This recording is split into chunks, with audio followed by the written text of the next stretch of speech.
এই মুহূর্তে আছি হুগলির গুড়াপে। গুড়াপ নামটাই অদ্ভুত এবং নামের মধ্যেই একটা অদ্ভুত নাম মাহাত্ম্য। এই গুড়াপ নামটা হয়েছিল যে শ্রী শ্রী চৈতন্যদেব একবার পুরীতে যখন যাচ্ছিলেন তখন এই গুড়াপে তিনি নেমেছিলেন। তখন তাকে গুড় আর মানে জল, গুড় আর জল দিয়ে তাকে আপ্যায়ন করা হয়েছিল।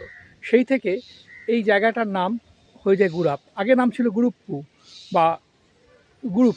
সেখান থেকেই এই গুড় এবং জলের জন্য নাম হয়ে যায় গুড়াপ। এই গুড়াপ কিন্তু অত্যন্ত একটা বিখ্যাত জায়গা, কারণ এখানে বৈষ্ণব পীঠ বলা যেতে পারে। একটা শ্রী নন্দজুয়াল জিউ মন্দির দেখা যাচ্ছে, ওপাশে একটা টেরাকোটার একটা স্থাপন দেখা যাচ্ছে, একটা রথ দেখা যাচ্ছে। তারপর তো গুড়াপ শীতল কুমার বালিকা বিশ্ববিদ্যালয় রয়েছে।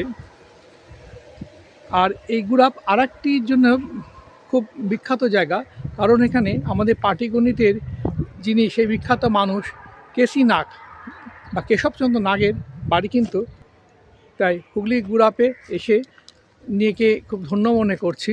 একটা অসাধারণ জায়গা, হাঁটতে হাঁটতে গুড়াপ দর্শন করছি। সবাই ভালো থাকবেন। হুগলি গুড়াপ থেকে বলছি কল্যাণ পাল।